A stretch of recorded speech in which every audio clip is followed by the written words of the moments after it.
Hey guys, today I'm going to be showing you guys some budget builds, maybe some ideas for you guys. But the first deck we're going to be showing off here is Megalith. So Megalith is great because all of the cards are normals and rares. Well, all of the core ones, you don't really need to play Aerotron in my opinion. Aerotron's effect is, let's see. When your opponent activates a card or effect that targets a card you control, so any card, alright. You can place one ritual monster from your graveyard on the bottom of the deck, and if you do, negate that activation. You can only use that effect, or each effect, rather, once per turn. Hard once per turn. Yep. So, that's cool and all, but also, Manju, I think this might have been... Wait, no, it's not from a structure deck. I just happen to have some. But either way, also a rare. And it happens to overlap with some other stuff here. We're going to be running like 3 full, 3 Ophiel, 3 Hagith. We're running 3 Uck, 3 Beleg, 3 Bethard, and 3 Megalith Unformed. We'll run 2 Emergence. And we'll run 2 Codby and 3 Ash Blossom. So, I think, honestly, generics are fair game. Like, for example, Ash Blossom is fair game. Like, running 3 Ash, or multiple Imperms. And that would still be considered kind of budget, but... Well... These ratios are fine. So, we'll be running 1 copy of Drytron Delta Altius because we can. We're just going to... I think this will mostly be used to go into like a cross shape maybe if you're going for that kind of play. Depends exactly how you build the list, but I'll showcase a few relatively cheap kind of engines you can shove into certain decks, I guess. So this allows you to Drytron Delta Altius, since we're running mostly ritual monsters in this deck, we'll be able to reveal a ritual monster, which will be one of our Megalith cards, and then we can draw a card just straight up, which is cool. So this is kind of like a free special summon almost that you can just constantly do and kind of just keep using this every single turn, because this Drytron Delta Altius doesn't banish itself. So the Drytron engine is pretty good along with the Megalith engine if you're playing them together, and it's not super expensive, but if you want to go more budget, you can just stick with one Altius, and that's probably fine, but you just gotta make sure you're not running anything that would do some special summoning nans. Like, because there's a restriction on the Drytron cards. You cannot special summon monsters except for monsters that cannot be normal summoned set the turn you activate this effect. So, actually, are we allowed to summon Driver for that effect? I guess not, but it's alright because we're only running 1 Altius anyways. That could come up, but probably not, right? Yeah, we're good here. Well, that hand's a little stinky, but yeah. Alright.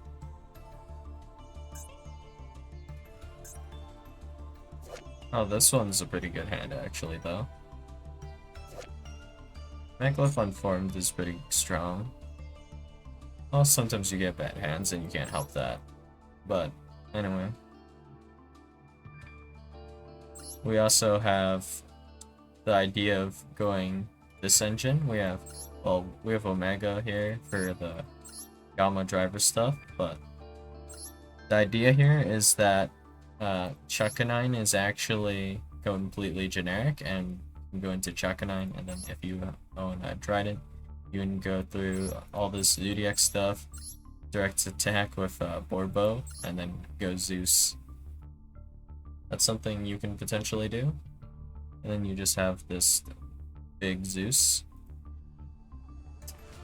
And does this say... No. Does not care for name. So you can go ahead, chuck a 9, bring back like a Zodiac or whatever, and then go Utopic Future, Utopic Dragon Future. That play exists as well. I guess you don't really need to run New Moon Dragon, for example, though.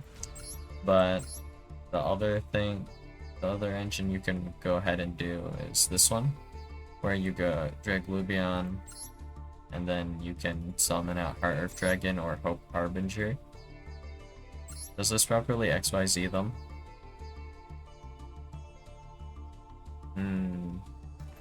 No, it doesn't count as an XYZ, so they're not properly summoned, but you can basically cheat out one of these.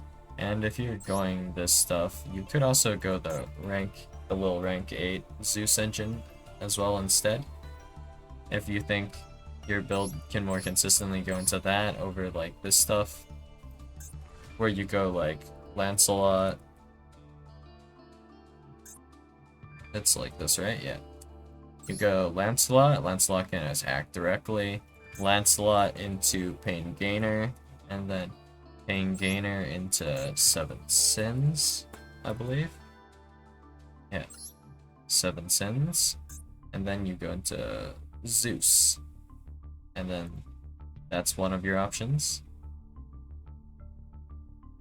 So this is mostly just for making Zeus, and if you have Trident, you can just pop a face-up card as you're making your Zeus, I suppose. Which is pretty cool. And Chuck9 can bring back Trident on a later turn to do another pop, I guess. I mean, this isn't exactly the optimal way to play Meglyph, I'd say, though. But this is definitely a budget way. I think this deck list is pretty cheap. So, moving on to the next list. So for this list, the basic idea is you're just setting Sangan, Witch of the Black Forest, and Mystic Tomato. And Mystic Tomato will special either Witch or Sangan. And you'll just search all the pieces of Exodia.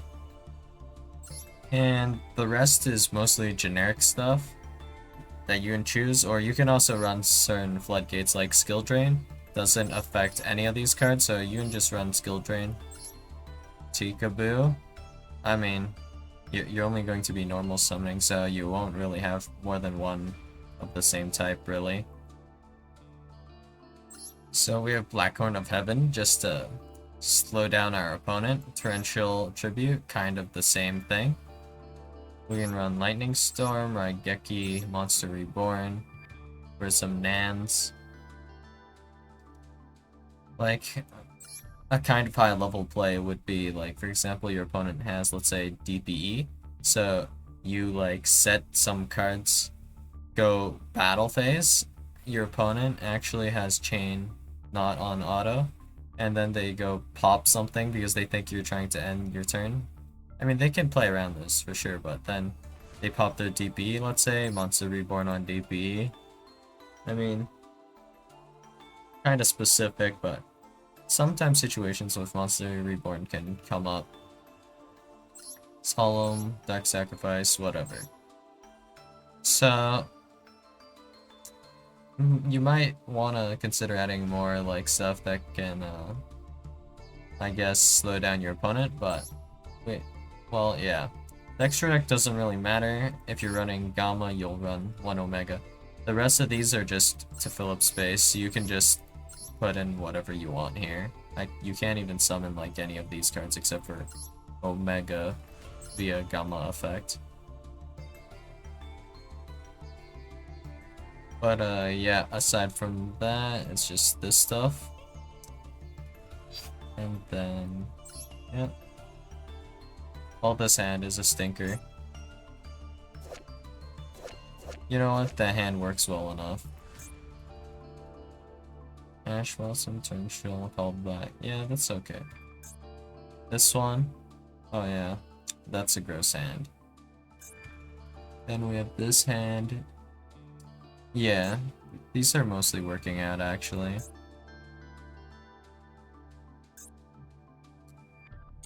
And called the Haunted, for example, you can get that from like solo mode tutorial.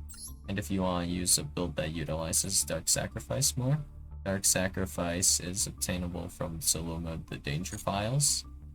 And you can dump, like, for example, pieces like of Exodia, like Left Arm of the Forbidden One, via Dark Sacrifice. And there are cards that can add back pieces of Exodia for you, so that's also an option. Not too much else to say about this, but these floodgates just work well.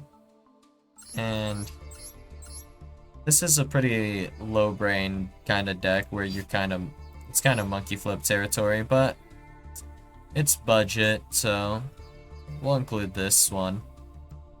So this list here, also kind of degen. But basically, you have a bunch of Paleos and some other cards here. And your main goal here is just to beat down with Wetlands and your Paleos. And if you have Skill Drain that'll completely shut down your opponent, you can also make Totally, and Totally is just Totally with your Paleo cards goes pretty hard, so yeah. Aside from your Gamma as well, for more Interruption, Ash Blossom and Joy Spring. Interruption, Negate, Maxi, kind of what we got called by for as well. And yep, the hands on this, pretty rough to deal with. Even if we get Lightning Stormed or Dusted, in this case, we have Boo Boo Game, I guess. So let's say that I set 5 here. They hit me with the Lightning Storm, then I guess I activate Boo Boo Game. Target Torrential and Evac. So like, our opponent does something, we Evac, I guess. And then we special Paleozoic Dynamiscus, maybe. Or I guess maybe not. Well, it depends on the exact situation. But these would come back as monsters if we activate these cards here. If you're if you're feeling a little extra wealthy, you can craft copies of Fury of Kairyushin, because it synergizes with the Torrential and the Paleos quite a bit. And you can fill out your extra deck with some nice generic cards, or maybe some Paleo cards if you want to invest a bit more. But even like this is still this is an alright deck, I'd say. Considering Skill Drain can be pretty much, well, it's nearly an auto win by itself, so yeah. I guess you can also invest in Heavenly as well. Lord of the Heavenly Prison. And, for example, add, I don't know, I guess.